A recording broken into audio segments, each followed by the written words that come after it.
chairman of the youth. So this thing is happening right now in Opiweka. If you have any miss to this baby, please alert us. My people, wahala deo. Oh my God, this is very, very interesting. My country people. I greet all of you now. I greet all my subscribers, my viewers, my sharers. I greet you all according to your time. Depends where you are watching me from. Yes, so it's Mama Didi Canada TV show. I'm back again, my country people. This one when it carry me come, so I go suffer the explainer for una. Make una see how people take wicked for this life, my country people. Una see this man, una dey see so na the chairman of the community of that area, my country people. This man, you now go see this baby where did this woman hand, where did the man hand the baby. This woman wanna they see so now this woman I steal the baby from the owner of the baby. As una go see say this baby na newborn baby. This baby they just born now. My country people, I go they play the video more now they listen. This whole matter wey happen so when the thing fear me not be small. The woman, this old woman thought say this old woman wanna they see so. He thought say the woman wey born the pikin carry and give her, he give her small money. My country people, una believe that one? He say he no know the woman again, no know the woman. He said the woman just born, now he carry the pikin give her. Hey, nothing wey we not go see for that Nigeria. It not too bad for me because a lot of them una go see that time where OPM bring it home come out, where they go bring plenty pregnant women when they want go deliver, where they want collect the baby from them. As this baby just fine reach so, 9 person can go say pikin where you don't carry from 0 to 9 months. You will come to say now you want come sell and when you don't born the pikin. This woman that I see the reason why they beat a lot of them when they do bad. See this woman, he no want talk truth, he no want talk wetin really happen between how it is see this pikin. I should say when they go torture her now, he go start to they confess. Una know how that Nigeria be now. This thing, if I tell now the way they pay me, now there you go see the one way they look for pikin where no get. And you go see the one where get where go sell land for how much. He say na small money he give her. He not even talk how much when he give her, my country people. This thing it baffle me it baffle me not be small, my country people. Me I not understand where this life they go anymore. All the one way that they do for Nigeria now how to sell children. How to sell children. And the stupid women where they carry belle, they don't know who give them the belle, they'll come go sell the pikin. My advice for una, if una don't fit carry the pikin reach how many months, more na not the seller. More na not the seller, more na go put her for orphanage for instead of una to sell am. It's very bad. If you put her for orphanage where the pikin grow, you see go see her there, you go dey visit the pikin. It better pass the one where you go sell give on no person where you don't even know from Adam. It's somehow. See the way this baby fine. Now na see person where go through where it throw where be sell am. Now they look for the mothers, my people. They look for the mother. And I should say the mother go come at Nigeria and their wahala, my country people. May I play the video for now? Make una they listen. Anambra Youth Volunteer. This is what is happening in Opiweka right now. Voila. So I'm making this video to alert every one of you. If you have any woman that just gave to birth that is looking for her child, they are looking for the woman that sold her child, anything, please, even the government and the masses, it will help us to locate this. Can you imagine? Woman. This is the woman in question that will cut with see, the baby. This woman, so, this is not the first time she's doing this thing.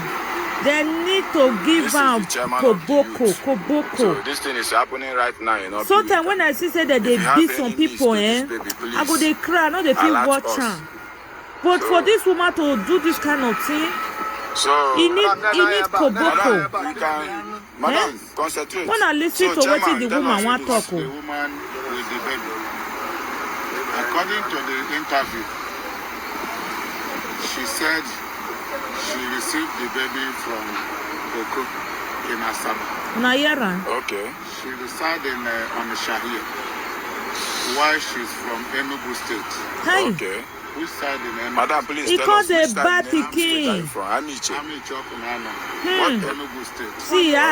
That is Not be where first she's time. from. Please, I'm saying something. Okay. So she said she intercepted the mother of this child on the way. Okay. On the way around the Boko village In Asaba. in Asaba. Okay. That's where she got this child. Okay. I asked her Fear how will not much she fear gave to Nigeria. the mother of this child. She did not say the particular amount, Agwagwa. but she mentioned that she gave the woman only a little money. There are Ego Guinea. na exactly Kenya. So, madam, please. Ego Kenya Emmanuel. Madam, woman, please tell us your name and your address. Please speak louder.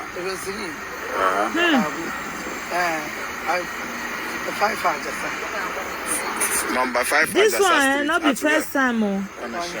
Onitsha. Okay. Ego na-esi mgbe ahụ na obere ego ka ị nyere nne nwa. Obere ego ahụ ị nyere nne nwa bụ ego one. Madam, please be sincere. You know, we just rescue you from the masses. My people, una see matter inside matters. Inside mattress. My country people. This one not be small. This woman one of the see, so not be the first time when she dey do am. They need to scratch this woman. They need to really ask some question. For you to do this kind of thing is very, very bad. And not the first time she's doing it. If una see her, una go see and say, I know these people where they ask her questions, so they're very, very nice. If not, the kind koboko wey go enter a body. It go start to the talk wetin he never even do for a life before. Can you imagine? As this baby, you're fine, really so fine, newborn baby. Now so they take they do am. Now they either they go use and do wetin they take they find money, or they go use and go person go buy am. The one will not get pikin go buy am. They go sell and give native doctor use and take do something. Who know where this woman they carry all the pikin they go? My people. Hey, Nigeria people, Nigeria guests. Una way they una nyash not dey stay one place. If una don carry belle, una can't go sell am. Na disgrace na go be una portion, because all these kind of things una dey do, so e no go help una. E no go help una. And this pikin head go worry you. E no get how e go be. This pikin head go worry you to number nonsense. How can you bring baby to this life, then you go come sell am? I pray may they see the woman wey do the thing. I pray may they see am, because this year you dey pepper me for body. You just dey pepper me. How can you carry? Una know how this pregnant? I'm not sure say the pregnancy they disturb una with the way they disturb other person. How can you carry pregnancy for 9 months? You give birth to this fine baby, then you will come go sell am for one imbecile. Oh my God, this is so disgusting. You guys say I don't know the kind life una dey live for that Nigeria. I don't know. Na pikin una come dey sell, na nothing una no dey fit sell. May God have mercy on you guys. Mona try, mona change o, because e no go help una. Na disgrace go be una portion. And this woman just hold reach so. This woman not talk say he never even get children. Not say he no get grandchildren. You carry another person pikin come dey sell one. Wetin you wan use am do now? Nobody know. And these people now they are so camp for you. If na me be them, don't give you one hustler for your face. It's not good. It's not good. Una way they carry belle anyhow for Nigeria. Make una keep una kpeku for one place. Mona go do prevention. Mona go do family planning. If una do family planning, una know they see all this unwanted pregnancy. When you do family planning, you will not get unwanted pregnancy.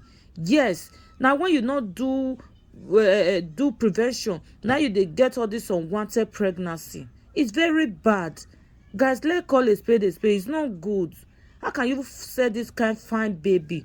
As this baby fine, rich, I love this baby. Why? Now they look for a mama. Una sure say mama go come Nigeria. If na abroad now, they go know the DNA and everything. Nigeria, they not get anything. They don't have anything to even check how to even look for the pikin. If na abroad, they don't find mama tete since this pikin mama. They don't find her. They don't find her. Amio and amu anything. Eh? Can you imagine? When are you guys gonna grow up? One and one wake up from our sleep.